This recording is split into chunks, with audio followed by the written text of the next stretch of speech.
Welcome to Charter California Edition. I'm Brad Pomerance. Our guest, Jose Medina, he's a member of the California State Assembly. You just finished your first year as a member of that august body. How have you enjoyed it?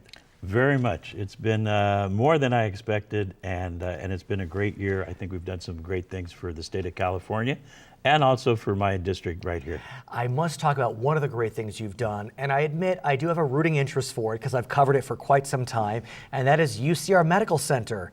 Wow, it opened. The white coat ceremony occurred. You were there. I was there. I've spoken with Dean Olds, the dean of the medical school.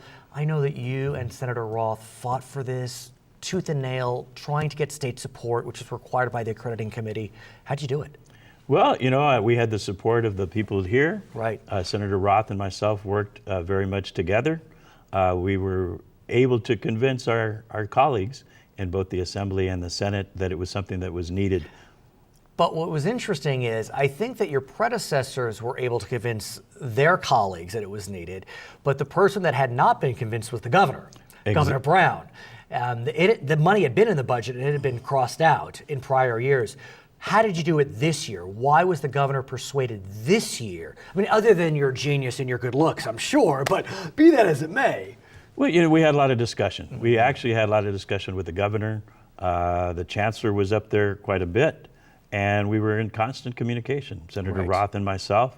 I personally met with the governor probably 2 or 3 times, and every time I met with him, I brought up the medical school. And so how was it for you being there on, I guess it's called White Coat Day? Is that what it's called? Something like that. Very exciting. Right. Very exciting. Senator Roth and myself received the first white coats. Oh, you did, right. And then when we were at UCR for the white coat ceremony, I was able to meet each of the 50 students and shake their hands, and that was certainly exciting. And what's interesting about UCR Med is it couldn't come at a better time for a variety of reasons, but one most specific is that the Inland Empire has a lack of primary care physicians, and so these graduates can't come soon enough. It's great to have them here, and 25 of those 50 students were UCR grads, and I think that those 25 and more will be practicing here It's part of the in mission. 4 years. I also want to talk about some other good news, and that's the state and its state budget. Who would have thunk a year ago, I guess I'll say 13 months ago, 14 months ago, when Prop 30 looked like it wasn't going to pass, it passed, and now the state of California is in surplus. By next fiscal year, $2.2 billion surplus, double what they thought it was going to be. By 2018, the surplus could be almost $10 billion. Wow. It's a turnaround for the state of California. And I, thank the voters. And the voters knew what they were doing when they sent us up there. But what's so interesting about that is there's no doubt that Prop 30 helped. But as I understand it, it's not just Prop 30. That the surplus is even predicted after the Prop 30 tax increases sunset. So it's projected to get better with ensuing years for the next 4 or 5 years. And even beyond. Exactly. So what is it? Is it fiscal discipline, improving economy, all of the above, none of the above? No, I think it's both those things. I think the economy is certainly turning around gradually. And I think that we, the Democratic majority in both the Assembly and in the Senate, showed that restraint. It is remarkable. You hear prognosticators smarter than myself say that this Democratic Party in California really did show some true fiscal conservatism on the issues of budgetary items, and it showed up through these predictions, nonpartisan predictions.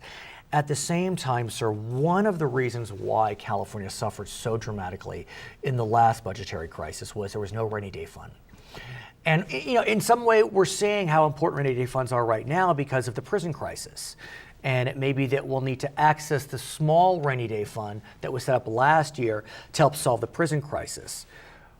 Will the legislature get smart this time and set up a bona fide rainy day fund for difficult times should capital gains drop or whatever it may be? That's what I hear. That's the message that I hear from both the governor and the Speaker, John Pettis.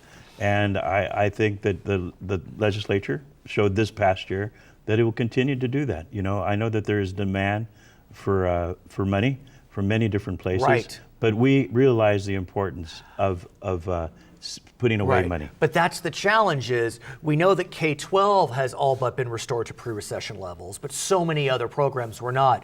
Social safety net programs, UCCSU, community colleges, a lot of competing interests. I mean, I am sure that you are getting called left, right, and center from your allies and enemies. You know, restore money to this, we have a surplus. So how do you balance? Well, you know, we're going to do it carefully. And the budget process is certainly a lot of detail and thought go into it. But I think we can address both. Right. You know, rainy day funds and looking to see where we can do more. Prior to your election in the Assembly, you were on the Community College District in Riverside. So you know well the importance of pensions to employees and how pensions play a major role in budgetary health. Now that you're in Sacramento, I'm sure you are seeing that pensions weigh dramatically on the state. Were you a teacher? I was. Right, so you know even more because I know that the teacher's pension fund, CalSTRS, thank you, sir, is its health is, you know, it's money is going out faster than it's coming in. Right, and that may be one area where where the legislature hasn't put enough focus on, and maybe hasn't been addressed enough. But I think it'll come. Will it? I mean, this is critical. I mean, this could be that nuclear bomb that just blows up the budget. You know, maybe long after you're out of the Assembly, but you know, we wouldn't want to set that up. Yeah, no, I think we're seeing the seriousness of it as we see cities having to address the same. San Bernardino, Stockton, exactly. So is there that will? I mean, a couple of years ago, it seemed like the governor had been in negotiations with some of your friends on the Republican side. We thought we were going to get pension reform, and really the reform we got from Governor Brown, and even his predecessor, Mr. Schwarzenegger, was at the margins. Yeah. No, I don't think we heard a whole lot about it in the last year. Yes. You know, it's some things get kicked down the road. And probably the harder things we don't want to face too soon. I want to talk about some of your successes in addition to UCR Med. You had how many bills signed?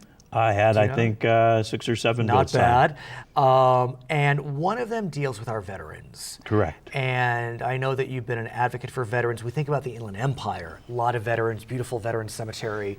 And so you had a bill that was signed. The number happens to be AB 1057. Why don't you give us a sense of what that bill is and why it was important to you to see that bill passed? Yes. Assembly Bill 1057, which was signed by the governor, asks that any time any individual applies for a state license, there is a place on that application to indicate that they served in the military, in any branch of the military. And the idea behind that is to see if some of the training or work that the individual did is applicable to the license that they're applying for. So it'll be a signal to the licensing authority that, this may be a greater reason to grant the license. Or, and we can check to see what is applicable. Yes. We know that veterans unemployment has spiked at times. I think it may have evened out recently, but veterans do face different challenges. They haven't been in the job market for several years. Some face just the challenge of coming home, PTSD or other matters. So explain to me how this bill and other efforts can help those men and women who served us so valiantly. Well, I think it is up to the state and the federal government to make sure that we're doing everything we can to aid veterans, whether it be in employment, whether it be in education, whether it be in health, shelters. And I think my bill was just one of very many passed in this session to help veterans. And you are the chair of the Assembly Jobs, Economic Development, and Economy Committee, so I'm sure that job creation continues to be a goal of yours as you look towards the coming year? It is. I think I've got several bills passed this time. We're looking at bills in the future, and I just had a hearing on economic, on international trade, very important. Oh, right, I heard about that. Okay, when we come back, we'll be speaking with kind of one of Mr. Medina's successors. His name is Nathan Miller. He is now on the Riverside Community College District. I'm Brad Pomerance. It's Charter California Edition.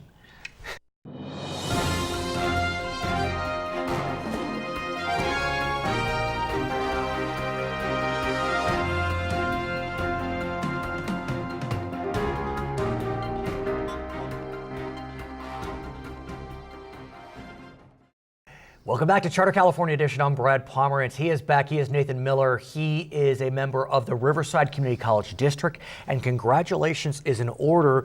You were recently named to chair the Chancellor Search Committee for our CCD. Correct. What does that mean? And give us some background. I presume your chancellor has left. Well, our chancellor's left, Greg Gray. He went on to bigger and better things, I believe, in Connecticut. Right. He's heading up, higher education over there. Wow.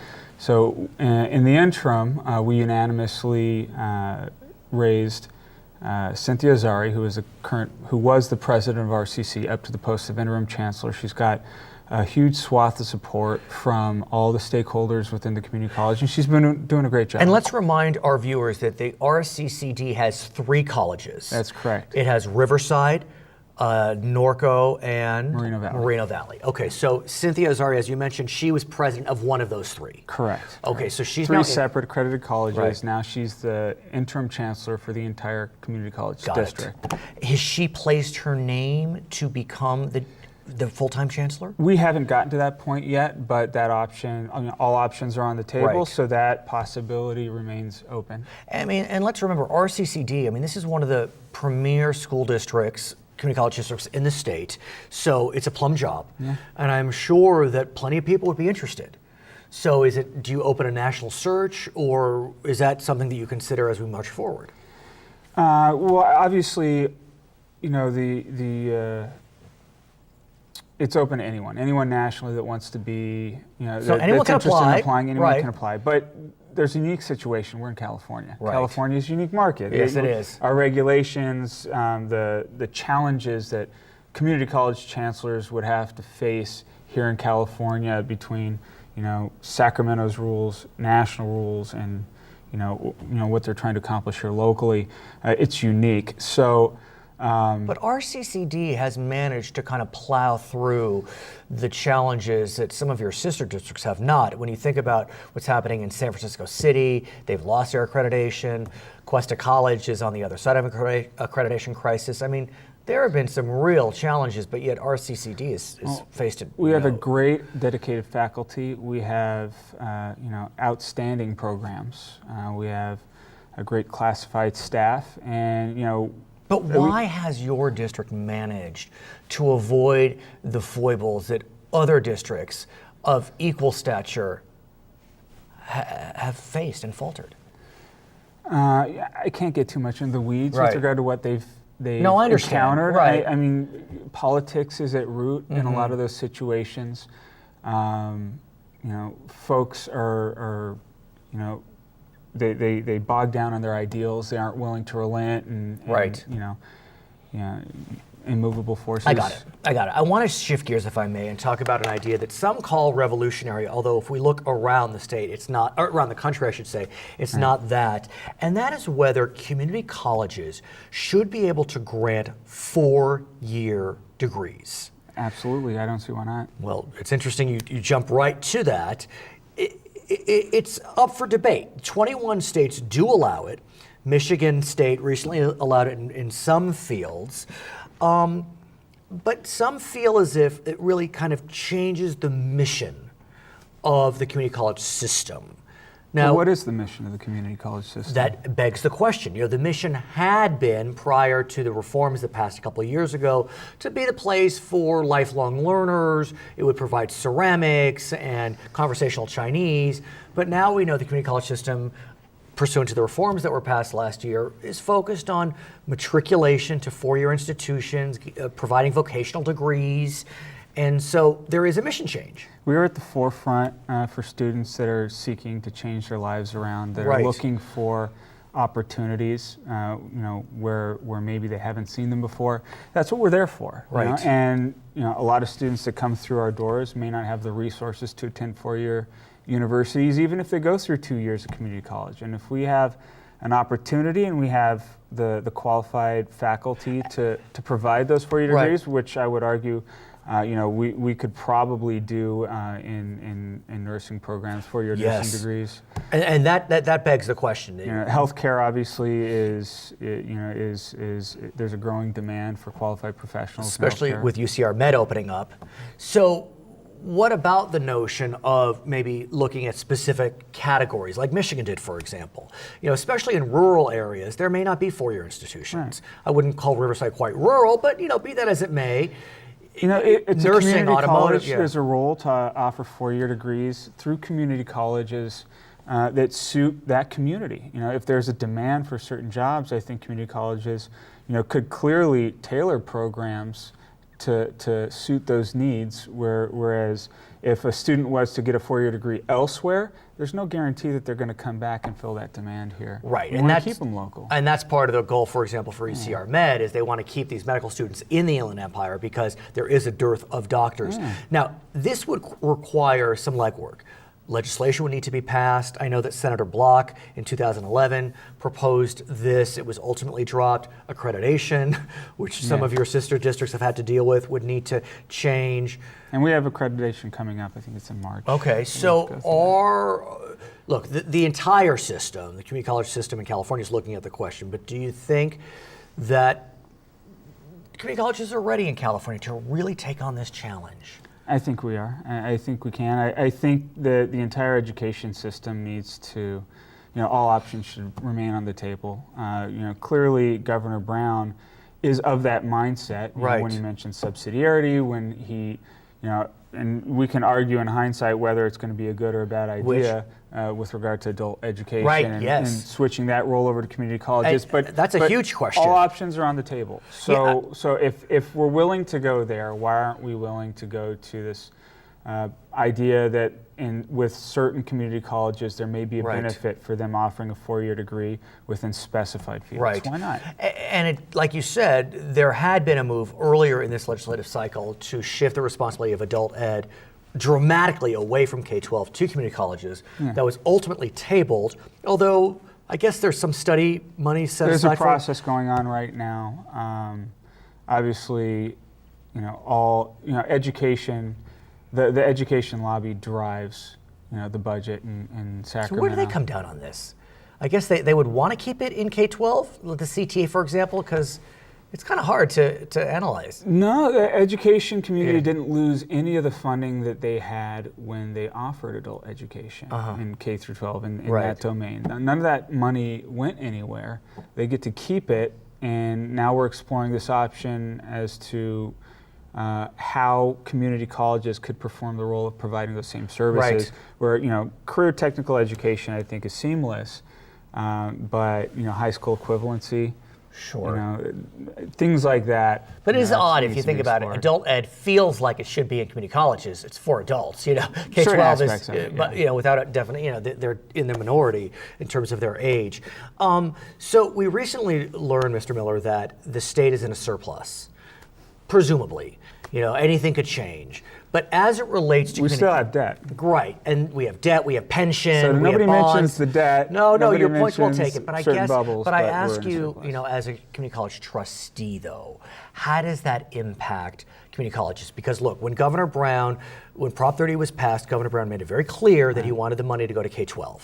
Well, talk about a surplus and, if Sacramento continues to beat on that drum, obviously that's going to mean good things for education. Right, but what about community colleges? Because K-12 has been the darling. Maybe we won't get the shaft this time.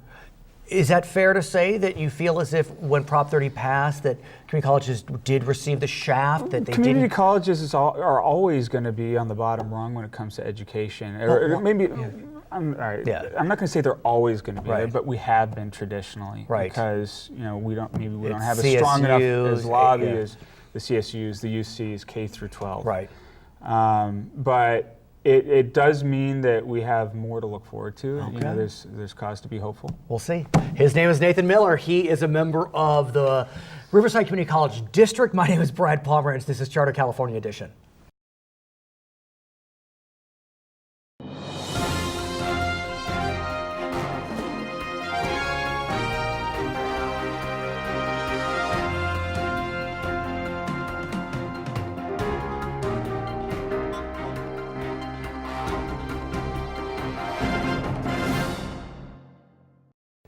It's Charter California Edition. I'm Brad Pomerance. Our guest, Adam Rush, he is the Mayor Pro Tem of Eastvale, one of California's newest cities.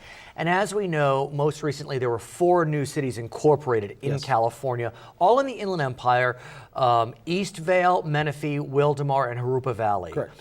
The news out of Jurupa Valley is very discouraging. They have filed for disincorporation. Yes, they will file next month officially. Why? Explain what's going on for our viewers. Well, back in 2011, the state legislature and the governor, Jerry Brown, signed the VLF to take that away from Vehicle license fees from all cities that incorporated after 2004. Unfortunately, that was just the 4 of us. Right. So that wiped out approximately 30 to 40% of all of our budgets. And what's interesting about that is that happened, what was like a week after the city voted to incorporate at least Eastvale? It actually became effective the same day. The same day? The same day they incorporated. So it's got to be incredibly discouraging that when you think we have, I think it's 480 cities in California, 4 are treated differently. Yes, definitely. And I know that you've been working tirelessly to try to get that money restored. We have. Each year, it feels like you're close, but it doesn't happen. Correct. Now that we know that the state is facing a pretty nice surplus, do you think that you can have that question looked at again and possibly reversed? Well, I definitely know we will have it looked at again.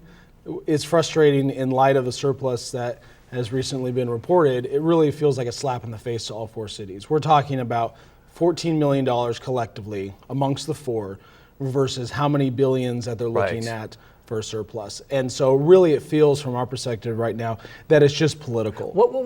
So what is the politics behind it? I mean, it's not as if all 4 cities are these, Republican bastions, and so the Democratic governor is trying to retaliate. I mean, I don't understand what the politics is. Well, the official position is there's all the money that they need for realignment, for AB 109 and taking all the prisoners from the state down to the county. I understand. And they do need money for that. Right. You know, I met with the sheriff recently of Riverside County, and they are struggling. I got it.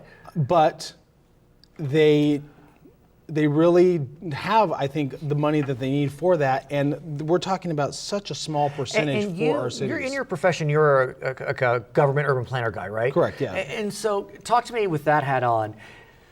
Isn't it to the advantage of the state / the county to have cities as opposed to unincorporated areas? Most definitely. Right, and so wouldn't the policy motivation be to allow these cities to thrive, because then the responsibilities don't fall on to the counties as unincorporated regions? I think from a theoretical standpoint, yes, but we really feel collectively, our 4 cities, that this state government right now doesn't trust cities and doesn't want cities to have local control. And that's the reason we all incorporated in Riverside County, is to have local control over land use, over taxes, over property taxes. It's ironic because if you think about counties are getting more local control with AB 109. School districts are getting more local control with the local control funding formula.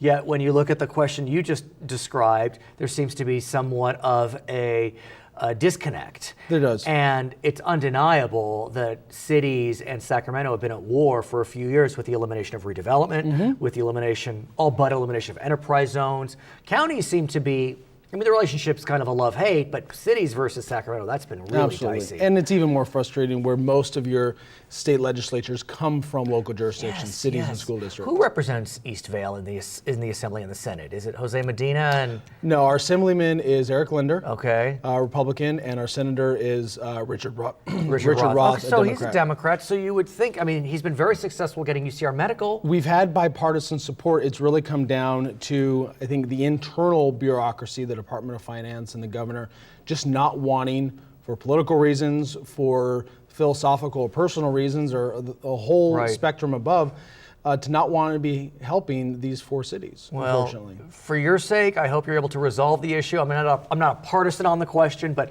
I hear where you're coming from. Definitely. Speaking of your city, Eastvale, despite the challenges, Eastvale is, I think it's fair to say, 2 of the 4 cities are doing all right, Eastvale being one of them. Yes. You're doing well. You're doing well, buddy. No redevelopment, no enterprise zones, but economic development has been a major source of strength for your city. And God bless your staff. They've sent me page after page after page of all the development in Eastvale. Exactly. Let's start with, I don't know, Eastvale San Antonio Medical Plaza. Yeah. Especially with UCR Med, that seems perfect. Exactly. And one of the things that we've been really trying to do is reach out regionally and reach out across Riverside and San Bernardino County, San Antonio Medical Centers in Upland, partnering region-wide so we can bring business to Eastvale. So eventually we don't have to rely on the state and we don't have to rely on the county for services that we would like to provide for our residents. Right. What about that self-sufficiency is very important to us. The LEAL, did I say correctly? Specific plan. What's that? Yep. We are in the process of developing a 160-acre master plan development for our city. So this will be the first effort that we will take on personally. What does LEAL mean? Is that it's the property owner's name. I understand.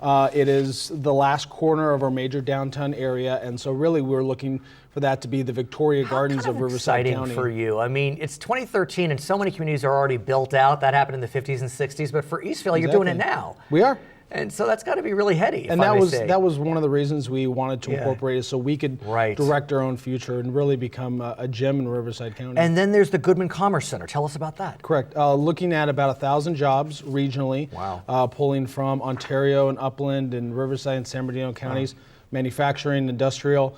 Marina Valley, notwithstanding their political issues, has had a lot of success in the industrial and distribution business. That seems to be the first wave coming back, economic development across the state with goods movement and things distribution. of that nature. I was recently speaking with Lenny McCamick, who's running for mayor in San Bernardino. They have the Amazon Distribution Center. Yes. Moreno Valley's going to have one. Is distribution an area that Eastvale's looking at? We are looking at it to an extent. I mean, we don't want to just completely blow out our city and have the issues that. But they're good jobs. They are good jobs. Yeah. And we need to bring jobs to this area so that we can keep people off the freeways. And honestly, I'm happy to steal from any other city around. And get the jobs in to our community. And then you've already had the Habit open. The Habit is a burger place, which I love. I know one well. Soccer Warehouse is opening. You got a pizzeria. Well, this could be the best news of all, the AutoZone. Exactly. Tell me about that. Yeah. Tell us why that's the best news of all. Well, we are looking just to provide those great services to the community and trying to bring in services that we don't have from other communities. But it's all about sales tax. It is. I mean, come on. And the AutoZone, isn't that a nice sales tax generator? Definitely. Right. Definitely. And so, we're looking at, we have a lot of folks in the community that have small businesses that help out. And so we're really looking to grow that aspect of the community. And I would be remiss if I didn't mention our coffee. Drive-through Starbucks. You don't see a lot of those, but you're going to get one. We have two already in our community, yeah. Now, this is interesting because for some, these are fighting words, but for others, this is really a blessing from above, and that is Walmart. Yes. Tell us about that, because you're looking at potentially bringing a Walmart into Eastvale. And I say let them come. Okay. A lot of the folks who are concerned about that or kind of throw up some of those words of instigation are really the same people that go into Chino or go into Corona. Right, and shop at Target and Walmart and wherever it may be. Exactly. So it's a great opportunity for our community. It's a great sales tax and retail opportunity. Right. And we're looking to do some really important things with them and some innovative things with them to help spur kind of a redevelopment model, not having redevelopment. Is there a way to work with Walmart so that should they open in Eastvale, it's done in such a way where labor and Walmart can come together as friends, or is it really that's a corporate issue and you just... I would hope so. It's an issue that is a little bit out of our realm of experience. But Walmart has their issues nationwide, and what we're looking for is, and what I've seen in other communities, those communities like City of Irwindale a couple of years ago, and other LA-based communities have fought them. They go right across the street. Same individuals still look at it, and they don't draw the sales tax for His name is Adam Rush. He is the Mayor Pro Tem of the City of Eastvale. My name is Brad Pomerance. It's Charter California Edition.